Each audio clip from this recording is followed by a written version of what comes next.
俺のこの手は料理をするためにある。 원피스는 현재 최종장으로 접어들었으며 수많은 감동의 장면들을 만들어냈는데요. 오늘은 원피스에서 최종장까지 잊을 수 없는 감동의 순간들을 만나보겠습니다. 순위 없는 무작위나 열이니 참고하시기 바랍니다. 바로 시작합니다. 1. 도와줘. 20년 전 이스트블루에서 일어난 전쟁으로 부모를 잃은 나미는 노즈코와 함께 당시 해병인 벨메일에게 발견되었으며 양딸이 되었는데요.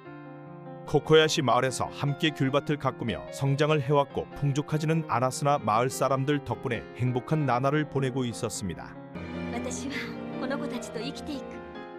세계 지도를 만드는 것이 꿈이었던 나미는 어른들도 감탄할 해도를 만드는 재능이 있었는데요. 이러던 중 코코야시 마을에 아론 일당이 들이닥쳤으며 주민들을 불러 모았고 어른당 10만 벨이 아이당 5만 벨이라는 돈을 걷겠다 하였습니다. 여기서 돈이 부족하였던 벨메일은 나미와 노즈코의 목만 내어주고 아론에게 사망하게 됩니다. 大好き。 이런 상황에 나미의 해도를 본 아론은 나미를 항해서로 데려갔으며 1억 베리를 모으면 코코야시 마을을 주겠다는 제안을 믿고 나미는 돈을 훔치며 모았는데요. 루피 일행과 코코야시 마을에 도착한 나미는 얼마 남지 않은 1억 베리를 아론과 타락한 해군에게 빼앗기자 개빡이치며 자신의 어깨에 칼빵을 놓기 시작하였습니다. 당시 루피를 진심으로 믿고 있었던 것인지 아니면 기댈 곳이 없었던 것인지 나미는 같이 온 루피에게 도와달라 말하였는데요. 루피는 나미를 진심으로 동료로 생각하고 밀짚 모자를 맡기며 아론을 찾아가는 모습을 보여주었습니다. 行くぞ。 2. 생선 영웅. 과거부터 인간들에게 학대와 차별을 받으며 살아왔던 어인족의 영웅과 같은 존재였던 피셔 타이거는 맨몸으로 레드라인을 올라 노예들을 해방시켜준 인물인데요. 당시 종족 차별과 노예에 대한 분노가 많았던 것으로 보이며 여기서 보아앤콕 자매는 물론 엄청난 수의 노예들이 해방되게 되었습니다. 이후 피셔 타이거는 어인들을 집결하여 태양의 적단을 만들었으며 이들의 목표는 차별에 대한 역사를 경험하여서인지 자유와 해방을 상징하였는데요. 太陽の海賊団は結成された。 인간에게 엄청난 차별을 당하여 인간에게 많은 분노를 가지고 있었을 것으로 보이나 태양의 적단은 말이 좋아 습격 사건 때 고향으로 가지 못한 코알라를 도와주는 모습을 보였습니다. 노예의 삶이 몸에 밴 코알라를 보며 피셔 타이거는 자신을 그딴 녀석들처럼 보지 말라며 소리치기도 하였는데요. 俺たちとあの天竜人のバカどもと 코알라를 고향으로 데려다주고 쿨하게 돌아서는 모습을 보였으나 어떤 제보로 인하여 해군들에게 다구를 맞고 피셔 타이거는 겨우 태양의 적단으로 복귀하게 됩니다. 인간의 피를 받아 수혈을 하면 살 수 있었으나 자신은 인간에게 굴하지 않는다 말하며 자신이 노예인 걸 밝히고 사망하였습니다. 3. 양. 밀짚모자 해적단은 우솝을 동료로 얻으며 함께 동료가 된 고잉 메리오는 통칭 기저귀배라 불리우고 있는데요. 밀짚모자 일당에게는 처음부터 함께 해온 소중한 존재였으며 수많은 역경을 함께 해왔다 볼 수 있습니다.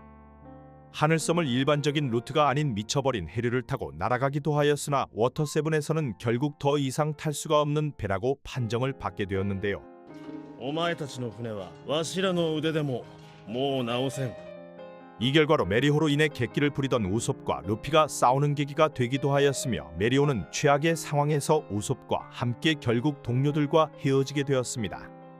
그리고 패선섬에서 홀로 있는 고잉 메리호를 아이스버그는 어떠한 소리를 들었는지 수리하게 되었고 이후 애니에스 로비에서 CP9과 대적 후 갈 길을 잃은 밀짚모자 일당에게 메리오는 나타나게 되었습니다. 으로 판정된 상황에서 메리오는 마지막으로 힘을 다해 동료들을 구해내고 결국 두 동강이 나게 되었는데요. 이후 동료들이 지켜보는 가운데 불태워지고 말았습니다. 僕は本当に幸せだった。 4. 로우의 은인. 노스블루 하얀 마을에서 태어난 로우는 원래대로라면 아버지처럼 의사의 삶을 살아스런 명이었으나 왕국이 박연병으로 인해 국민들이 모두 사살당하게 되었는데요.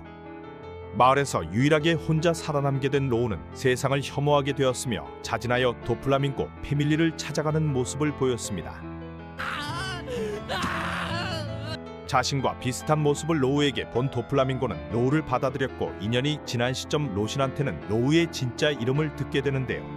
トラファルガー D ワーテルロー 이후 로신한테는 로우의 박연병을 치료하기 위해 세계를 떠돌아다녔으며 유일한 치료 방법이라 볼 수 있는 수술 열매의 위치를 알아내게 됩니다. 하지만 해군 스파이로서 자신의 형 패밀리에 있던 로신한테는 정체가 탄로나버리고 마지막까지 자신의 열매 능력으로 로우를 구하는 데 사용하다 사망하였는데요. 로우의 울음소리가 들리지 않으며 로우는 도플라밍고에게서 도망칠 수 있었습니다. お前はもう自由なんだ 5. 상디의 거짓말. 밀짚모자 일당의 3인자로 초기부터 함께해온 상디는 오울블루를 찾는다는 꿈이 있었는데요. 어린 시절부터 이 꿈을 가지고 있었으며 자신을 구해준 제프 선장을 떠난 것도 오울블루의 꿈을 찾기 위해서였습니다. オールブルー 2년 동안 성장을 한 밀짚모자의 일당은 사황과 접촉점이 생겼으며 빅맘 해적단의 패콤즈는 상디에게 한 초대장을 건네었는데요. 이 초대장은 빈스모크 가문 상디와 빅맘 해적단 샬로푸딘과의 결혼 초대장이었으며 상디는 반드시 돌아온다며 떠나는 모습을 보였습니다. 하지만 사황에게 노려질 걸 걱정한 상디는 자신을 데리러 온 루피와 나미에게 거칠게 대하며 루피를 좁히는 모습을 보여주었는데요. 돈가스! 루피는 너와는 싸우지 않는다 말하고 떠나는 상디에게 난 너가 해주는 요리만 먹을 거라 소리쳤습니다. 상디는 너희와 여행은 진절머리가 난다며 뒤에서 눈물을 흘리는 모습을 보였습니다. 6. 로빈과 올비아. 고고학자의 성지 오하라에서 태어난 니코 로빈은 어머니 올비아가 포네그리프를 찾으러 떠나며 하녀처럼 살게 되었는데요. 거기다 어릴 때 먹게 되었던 악마의 열매 꽃꽃 열매 때문에 주변에서 더 차별을 받으며 괴물로 불리며 살아왔습니다. 로빈의 유일한 희망은 어머니였으며 어머니의 지인들인 고고학자들을 통해 8살의 고고학 박사로 인정을 받게 되었습니다. 고고학자들 외에는 친구가 없던 로빈은 어느 날 바다에서 떠내려온 하그왈 디사우로와 만나게 되고 두 사람은 금세 친해지게 되었습니다. 해군을 의심하여 떠난 사우로는 이곳이 오하라 섬인 것을 알고 곧 세계 정부에서 고고학자들을 제거하기 위해 들이닥칠 거라 말하였는데요. 그리고 CP9 장관 스펜다인이 끌고 온 어머니를 만나게 됩니다. 어머니를 본 적이 없었으나 로빈은 직감적으로 어머니인 걸 알아채고 엄마예요라고 물었는데요. 私ロビンです 하지만 죄인의 딸로 만들 수 없었던 올리비아는 모른 채 하였고 로빈은 자기는 공부를 열심히 하여 포네그리프도 읽을 수 있다고 자신과 있어달라 말하였습니다. 이 말을 듣고 잠깐이었지만 모녀는 재회를 하였으나 올비아는 오하라에서 사망하였습니다. 7. 동료의 증표. 알라바스타의 왕녀인 비비는 바로크워크스의 공작으로 1년 동안 비가 오지 않는 걸 의심하며 흑막을 찾아내고자 직접 바로크워크스로 잠입을 하였는데요. 바로크워크스에서 모든 흑막은 보스인 크로커다일인 것을 알아차렸으나 곧 발각이 되고 말았습니다. 발각된 시점 밀짚모자 일당과 이가람이 함께 접촉하게 되었으며 나미의 제안과 함께 동행을 하게 되었는데요. その話乗った10億ベリーでいかが 당시 복사복사 열매를 사용하는 봉쿠레가 있어 비비와 밀짚모자 일당은 숨겨진 표식을 지정하였고 알라바스타에서 반란군과 크로커다일 그리고 바로크워크스와 싸움에서 승리하며 알라바스타를 원래대로 돌리는 데 성공하였습니다. 짧은 시간이었지만 함께 해온 밀짚모자 해적단은 비비에게 동료로 모험을 떠날 거냐는 제안을 하였고 하루의 시간을 주었는데요. 비비는 깊은 고민을 하였고 마지막 인사를 하러 밀짚모자 일당을 찾아가는 모습을 보였습니다. 다음에 보게 된다면 자신을 동료로 불러줄 수 있냐 비비가 소리쳤으나 주변에는 이미 해군들이 깔려있어 밀짚모자 일당은 대답을 할 수 없었는데요. 여기서 숨겨진 동료의 표식을 들어올리며 떠나는 모습을 보여줍니다. 腕のこれが仲間の印だ 8. 최고의 돌팔이. 불치병을 가지고 있었으나 숲을 가득 채운 벚꽃을 보고 불치병이 완치되는 기적을 맛본 의사가 있었는데요. 이 의사는 닥터 히로루크이며 드럼왕국에서 최고의 돌팔이로 불리고 있었습니다. 俺が見てやる結構だやめてくれ 선의 생활 중 히로루크는 산에서 총상을 당한 파란코 서린을 도와주러 다가갔으며 이는 인간화된 첩하였는데요.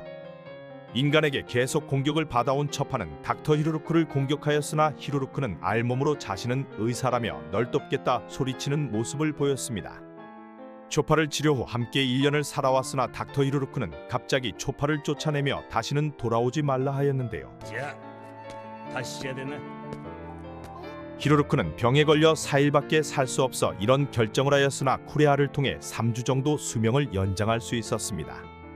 이 3주 동안 히로루크는 자신의 목표였던 겨울섬인 드럼왕국의 벚꽃을 가득 피우는 연구를 성공합니다.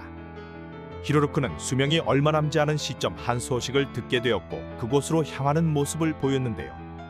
하지만 이는 왕국의 모든 의사를 없애려 한 와포루의 개수작이었으며 히로루크를 잡기 위해 위급한 환자가 있다한 와포루의 거짓말에 속아 결국 최후를 맞이하게 되었습니다. 人はいつ死ぬと。 히로루크가 사망 후 7년이 지난 시점 쿠레아와 초파의 이별에서 히로루크의 벚꽃이 발현하며 드럼왕국 국민들의 마음이 치유가 되었습니다. 감사합니다. 俺が消えても俺の夢は叶う。ありがとうよチョッパー。